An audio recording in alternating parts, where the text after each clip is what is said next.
Okay, welcome to my weekly newsletter. So this week we're going to talk about the bunkers. Yeah, I believe our bunkers are very good, but everybody complains about the consistency of bunkers. But if we get a good technique, we can deal with that slight inconsistency we might get. Biggest complaint of all over the world is that bunkers are inconsistent, but remember, the nature of the beast is it is a hazard. Hazards are inconsistent. Wet sand, dry sand, heavy sand, light sand. But here we have a reasonable consistency of sand, and as long as we maintain them as often as we can, we get a good consistency with what we think is going to turn up. So let's look at this particular shot, very common shot we get at Worcester. A nice little pop shot. So the club you choose is really important. So the advantage of using more loft, so this is a 60-degree lob wedge, okay, with enough bounce to use in a bunker. But remember, okay, if I want to get the ball high, I need the loft. If I want to get the club to bounce through the sand, I've got to use the bounce effectively. So you can have lob wedges sometimes that haven't got enough bounce and just dig in. So make sure you get this checked, okay? Have I got the right loft? Have I got the right bounce to be able to make the club bounce through the sand? Okay, so let's have a look at the shot.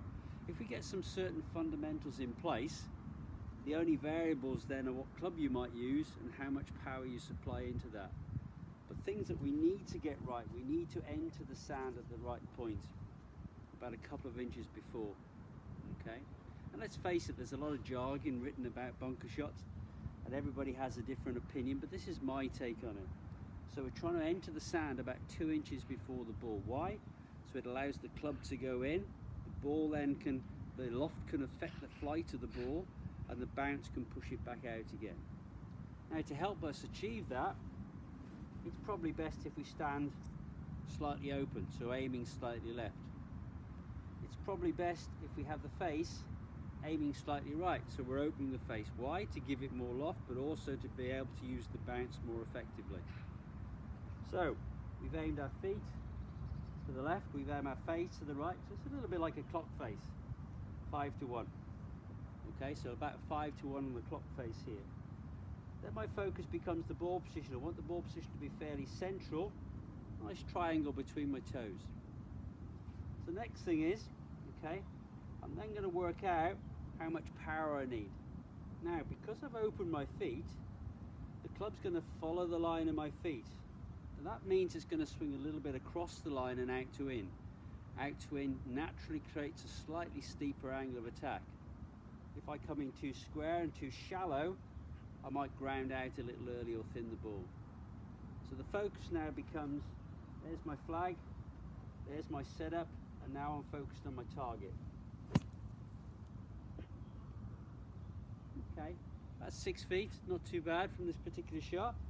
So the sand is a variable. So the only way I can find out how much power to supply is by practicing. So when I practice, I put the balls in the row to get that feeling. Am I entering the sand at the right spot?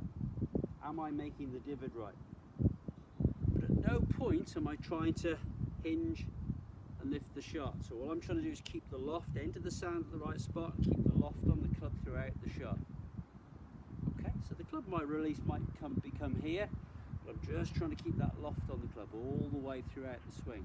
So once again, stance, open, ball position, middle, face, open, focus on the divot,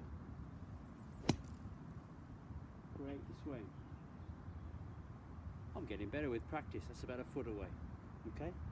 So we've done some clinics recently with the seniors, okay? If you need more information, if you need to make your game more enjoyable, come and get a bunker lesson, half an hour, okay? Just to get some more information on what you need to do better.